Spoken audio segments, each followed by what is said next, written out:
Welcome back to another episode of What's on Your Mind. I'm Chris Quill, and today I'm joined by Raj Malhotra and Jason McDonald. They're going to be giving their takes, as per usual, on markets and also some potential ideas that they've been looking at going forward. And we've had a good little discussion offline just before filming this, so I'm really looking forward to getting stuck into this. And with that being said, I guess we'll get straight into it. Jason, why don't you start things off? Yeah, thanks, Chris. Hi, everybody. Actually,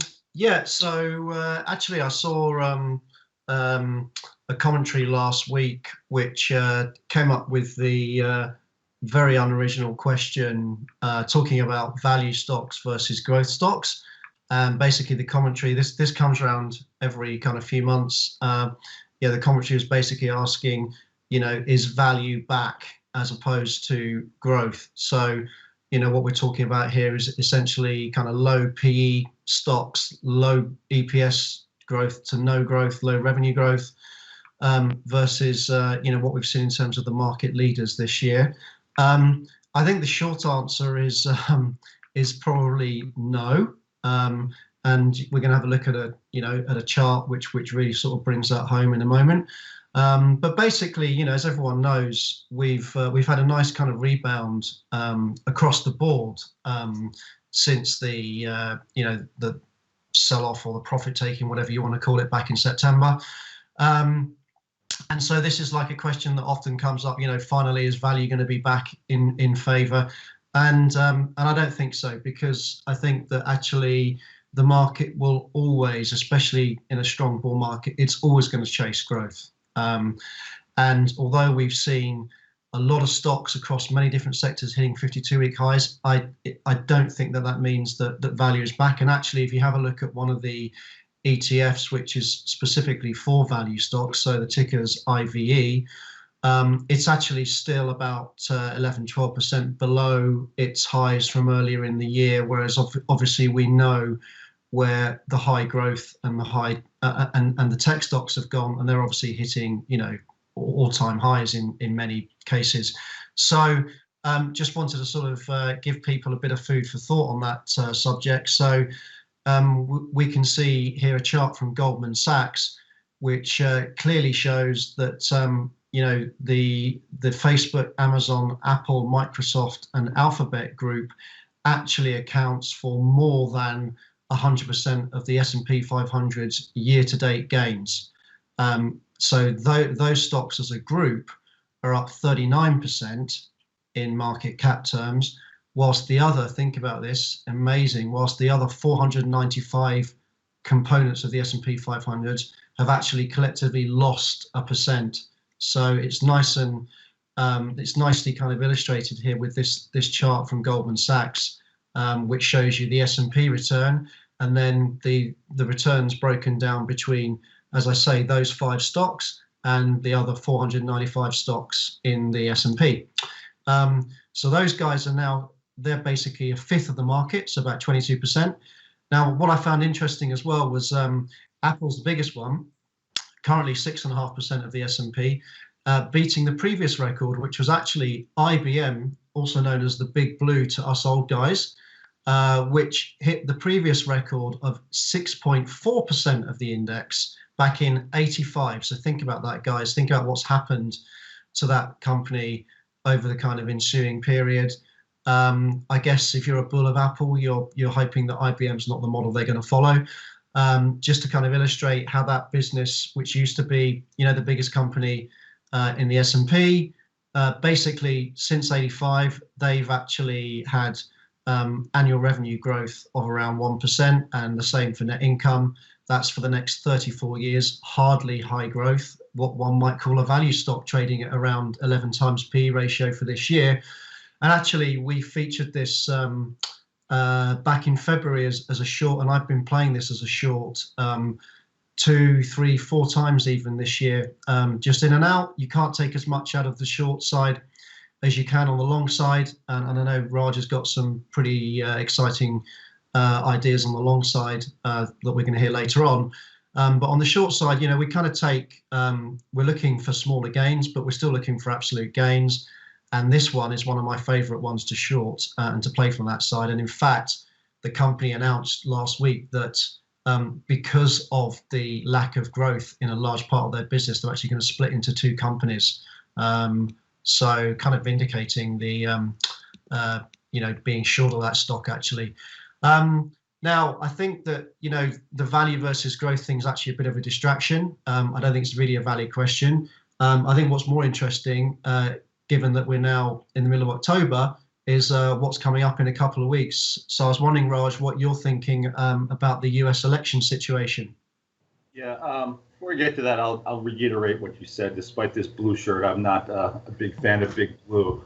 And I always feel like when they throw that headline again as value back, I feel like these old guys wearing suspenders that are working at Dean Witter, that they're pitching value stocks are back. And clearly, even what we're doing here, maybe there's sometimes they can be investments, not very good ones. I might add, if you consider that 1% earnings growth is worse than inflation by far over that time. So you've lost money there. But in terms of what's going on over here, I guess speaking of that, you could say that value is kind of like Joe Biden. If you want a value name, that's him right there. But anyway, in terms of the election, I mean, it's if you look at what's priced in, it seems that the market's pricing in a value president. The betting odds are something around 60 to 70%, and whether it's a blue wave all around, it's somewhat surprising. It's pretty clear though that there are, if Biden does win, there is a bull case for him. It's the fact that big tech, like you said, are his biggest donors. So there's going to be no antitrust. There's going to be no regulation on them. You're not going to bite the hand that gives you all your money and basically got you elected. So the big tech monopoly is going to continue. And that's, like you said, in terms of the top of the S&P 500, that's got all the gains. Those are the companies that supported him. So that is the bull case. The second case on that, the other part of that is we all know he's going to be soft on China. So he'll probably get some kind of concessions from China, like human rights violations, like you can take all our property and we won't prosecute. The Chinese will say we won't prosecute the Falun Gong or some nonsense like that. So, but in terms of like free trade and less tariffs, while it's bad for U.S. workers, it's good for companies and good for companies' bottom line. So that is the bull case there. And on the other way, if Trump wins, which I think is actually more like a 50-50, if not a higher probability in the markets talking about, because I did see one poll, which was the most interesting one I saw, was if they asked people in battleground states who they think your neighbor is going to vote for, Trump got like 55% of the vote. So maybe people won't lie about who they say they're going to vote for, but they don't mind saying, well, my neighbor, he's an idiot, so he's going to vote for Trump. So that's kind of like what I think the market's somewhat mispricing. But even if Trump does win, I mean, it's more of the same of what we had. So I don't think there's as long as there's some divided government, I mean, that's definitely the best place for the market to thrive, because we all know that whole Democrats and Republicans are both a bunch of morons, and having them fight each other and not get anything done is better for the market. So let's go down to a stock level just to change things up a little bit. And Raj, we'll start with you. Did you have anything you wanted to look at? Yeah. So in terms of lack of value names, one of the names that I've been building a short position in is Hess. This actually came from one of my students, so thank you very much. Hess is a oil and gas supplier and producer. Most of their assets are in the Gulf of Mexico, Southeast Asia, and then Guyana, Libya. They're based in an E&P and a midstream processing company in the oil and gas sector. This is basically a company that's had its heyday in the 80s, and they've had negative earnings growth and revenues for the last 5 years sequentially, and that's expected to continue to decline. What they actually did this week was they divested some of their assets in the Gulf of Mexico, and because they're trying to raise cash and reinvest it in Guyana. I'm not exactly sure why that's a good move, but anytime companies of this size are actually just trying to sell assets, it's kind of the mark of dead money. The bull case that when the value guys are trying to pitch this is, well, if it's a $12 billion market cap, and they've got $6 billion of revenue. And they say on a revenue to market cap, that's cheap. But I'll point to Halliburton. Halliburton's $11 billion market cap and a $22 billion of revenue. So that's not that. So it clearly could have a long way to go. And especially, as you know, fundamentals in the energy market are not going to get any better as they move to electric vehicles, and the petroleum cars could just be the go the way of the dinosaur as we keep going, as we go forward. So there's nothing really strong in the sector. These guys themselves within the sector are clearly not a industry leader. So with everything going on there, and with lack of air travel and other needs for oil demand is just going down, and there's nothing I see in the horizon to really turn this company around, or really the sector to be an exciting long here. So I think that, kind of like what Jason alluded to, when you look at these names that are just not growing, even as dividends play, they're just declining, and there's no reason to buy these, and it probably should continue. So the way that I structured my trade was I was to take advantage of, if you look at the term structure of the VIX right now, it's highest in November because of the election, and then it's downward sloping afterwards. So calendar spreads have really set up pretty well here in a lot of the names that I've been building positions in. Like in this one, for example, I sold the November 35 put for $1.50, and I bought the January 40.27.5 put spread for $4.10. So I paid $4.10 on the put spread, sold the November 35 puts for $1.50. So essentially, I paid $2.60 for this three-way spread. Now, I don't think that this is a name that's going to crash anytime soon in the short term. So if it stays above 35, which I don't expect it to, this is a name that, like I said, it still has a business. It makes some money, just less year over year. If it does what I expect it to do, then stay above that and then really go down hard post November expiration, this could have that risk reward ratio is almost a 4-to-1. So I think structurally this makes, first of all, I think it's not a long, I think it's a short, but it's going to be a bit of a grind lower, and in terms of risk reward, this sets up pretty good in my opinion. So we've talked a bit of value versus growth. I think it's important as well, given obviously current situation, that we do touch on COVID implications for markets, vaccines, and so on. And I know you've got a little bit to mention on that, Jason, and potentially linking to stuff that you will look at in the future in terms of ideas.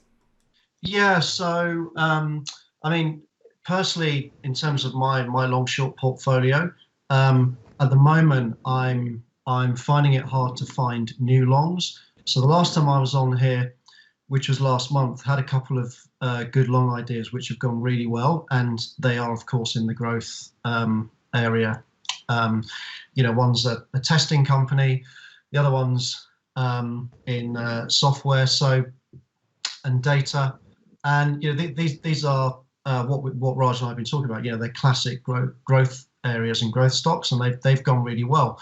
And obviously we've seen a nice rebound in the market, so trying to find replacements for those I've found quite difficult. So at the moment I'm looking at themes, and so one of the themes that I've been thinking about is essentially one of the most one-dimensional trades this year. It's still made money, so it doesn't matter. Has been searching for coronavirus winners. So I thought, well, what about asking the question, are the best days for the coronavirus winners in the past? Is this kind of like, is 2020 peak stay-at-home year?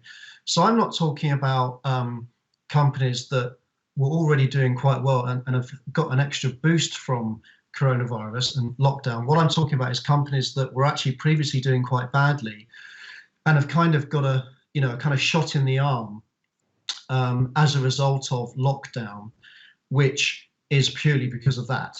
So, we all know the obvious shorts have been this year: cinema chains, bricks and mortar retailers, airlines, etc. But the trouble with those is they're all in the main completely bombed out. So what about stocks which have benefited purely from lockdown? So thinking about, home computing, gym equipment, grocery retail in terms of, home deliveries, and some of the healthcare stocks. Now, emphasis being here on the word some, because clearly, one of the ones that's done really well for me is actually a diagnostic and testing company. So I'm not talking about that, but when all these countries around the world have been going into lockdown, obviously a lot of stocks were lifted by that, even companies that previously were unprofitable. So what I'm looking for is basically companies where the current trajectory of earnings is not going to be sustainable. So we've got examples of PC and laptop, so personal computer and laptop manufacturers, where growth had actually previously been flat to negative, but which have just had 3 amazing quarters because of employees and students, etc., working from home. And of course, that's gone hand in hand with the broad-based market rebound. So now the thing with some of these is you've got to be very selective about which ones you short and how you short them. So what you don't do is you don't go straight in with a full position. You probably have lower concentration limits than you would have with your longs, and you scale into things, because part of the problem at the moment is with the government and central bank stimulus, and of course the cost of borrowing being historically ultra low, it makes it difficult for people to value stocks. So we've got obviously some of these stocks shooting up even in a really bad recessionary environment. And so I've actually got a chart here just to show how kind of the real economy and the debt situation is relative to nominal GDP. And this is something that we've borrowed from some guys at Bianco Research. But as I say, I'm asking the question, what if this year is going to be the peak year from working from home? Is it, the peak year for these companies' relative growth and earnings? So what I'm thinking about is, for example, if 2021 starts to look like a more normal year, who's going to get hit? And do you look at potentially going down the cyclical route as well? So one example that I've been looking at is actually a German company that provides meal kits for people, to prepare their meals at home. It's called Hellofresh. It's actually a stock it's up 150% this year. So, as I say, you need to tread carefully. It's basically been driven by, massive increase in demand from consumers who are stuck at home in lockdown. In 2018 and 2019, the company made a pre-tax loss. In the first half of 2020, unsurprisingly, they've seen exceptional growth and actually made a profit of 172 million euros in the first half. But I think this is the kind of company that is kind of ripe for this effect to be wearing off. And in fact, from a hedge fund perspective, I know that a lot of guys are out there looking at this and are actually started to build shorts themselves. Some of the other areas where you might look is, clearly everyone's hanging on for the vaccine.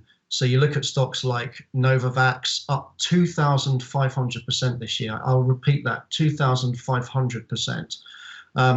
We've talked about some of the other companies on here. Some of the other mentors have mentioned companies like Moderna, Inovio. These things are up, kind of like 3 times. Now, the fact remains is that basically vaccines are still highly experimental. And of course, as the number of patients in trials increases, there are going to be significant negative side effects. It's just the nature of the beast. So, if you think that the vaccine's kind of like the ultimate and sole panacea, I'd urge you to maybe reflect on that.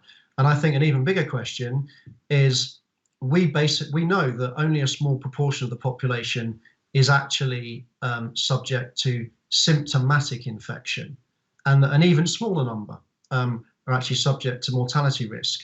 So how about moving the focus to improving hospital treatment rather than focusing on vaccines? And if the market does this, some of these stocks are really ripe to get absolutely smashed. Now, as I say, you need to tread carefully. You've got to do your work. But this is a theme that I'm thinking about, especially as we're moving into Q4. We get the election out of the way.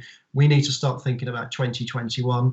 And one thing I'm trying to prevent myself from doing is, and Raj will have seen this as well. We see this in, in the places where we worked, where people do boredom trades. So you're sat there, you've actually had quite a good time. You're itching to put on the next trade. There's a bit of FOMO probably as well. And you go and put a trade on that maybe you haven't researched that well, or you just haven't done the proper work on it. You pull the trigger and it, almost immediately you regret pulling the trigger because you basically did it out of boredom. So this is what I'm trying to avoid actually at the moment. So I'm kind of, relatively sitting tight here. Of course, we've got, we're just starting to get into Q3 earnings. We all know about the US election to come. So I think at the moment, I'm still keeping it pretty tight and just trying to play the basic game essentially. Just a quick mention on that stock you mentioned, Hellofresh. From a user's point of view, I've tried Hellofresh, and actually I've tried a few of the alternatives, and all the competitors I would say are better than Hellofresh as well. They're not. I wouldn't say they're top of the bunch, if you like. That's interesting. Yeah, definitely other ones are better. Germans actually say hello, and so that must be the first time. So Raj, let's go to you. Jason obviously was talking about health stocks and things. I know that's something you like to touch on. Do you have one for us today? Yeah, I do. But first, before I want to touch on a little what Jason talked about in terms of vaccines and treatments and all that. He's right. And if you think about this, like the biggest health worry virus of our time was AIDS, HIV.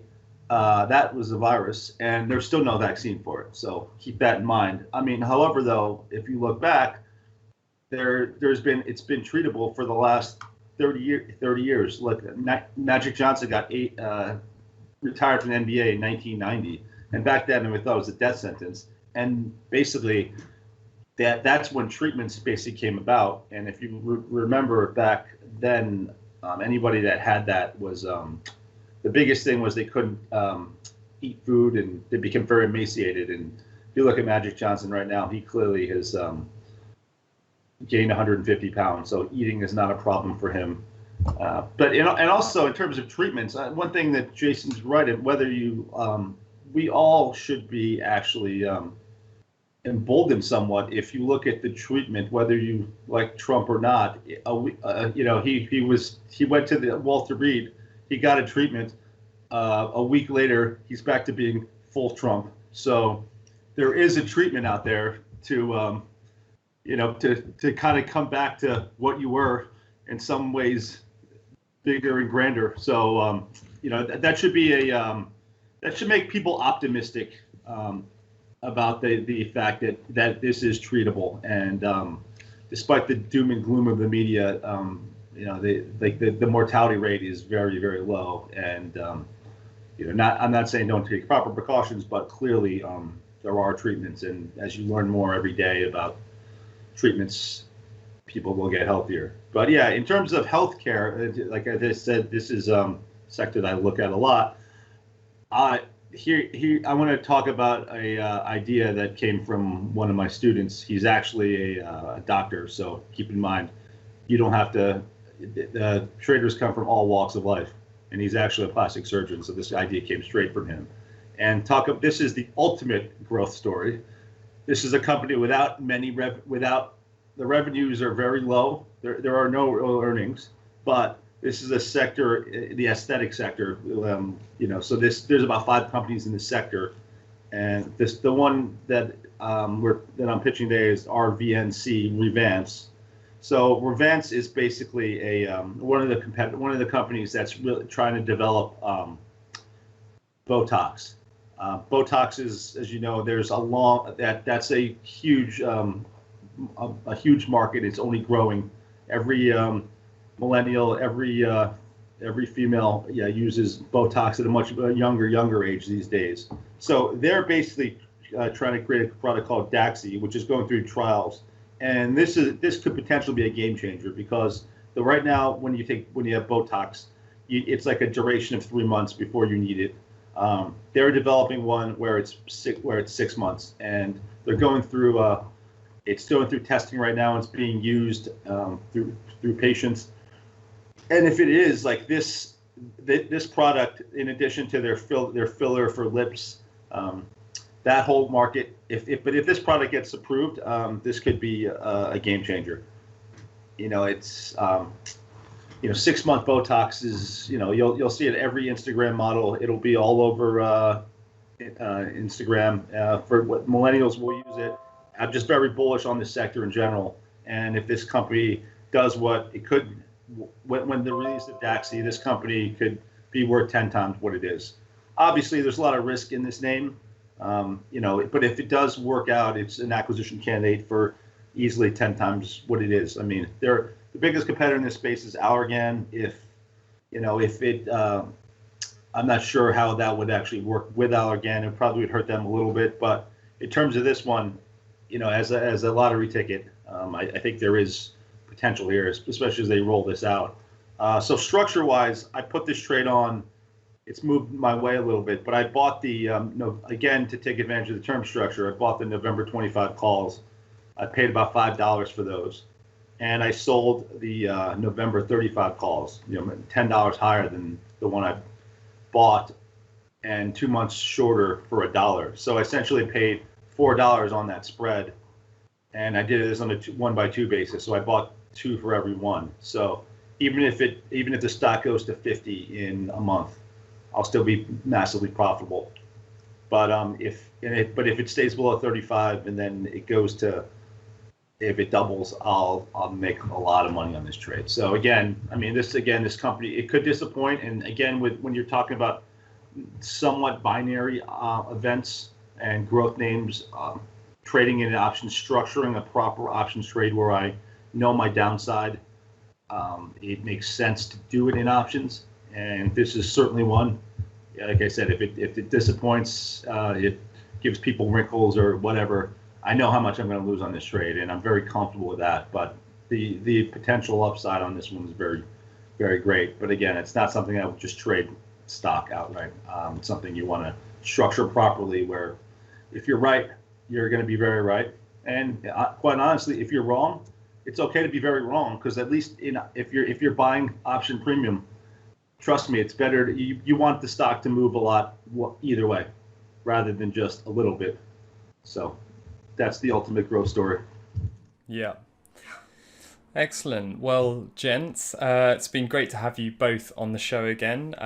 Episode's been full of interesting discussion from, ranging from the sort of persistent or perpetual sort of value versus growth debate that we see, current COVID implications for markets going forward, and relating to potential ideas as well that you touched on, Jason, and obviously the stock ideas from you, Raj, were really interesting. I thought the last one actually was a good example of trading what you know, since it came from a mentee that's in that industry. Always a good thing to do. But Say it again. He also does breast implants. So, so we'll end it there for this episode. As always, so for you guys watching, if you're kind of interested in developing your own trade ideas like these guys do, and managing your own money, we've got lots of educational resources available to you on our website. One thing that I actually want to point out particularly that kind of ties in with this episode, you will have noticed that both of Raj's ideas that he kind of talked about were structured with options, and we do have an options course available for you guys as well if you're unfamiliar with that, so you can check that out. I'll put links to all of that below the video. Whilst you are below the video, also do click the subscribe button so you're notified for when the next What's on Your Mind episode comes out. But as I said, that's it for this time. I hope you guys enjoyed it, and make sure you join us next time for another episode of What's on Your Mind.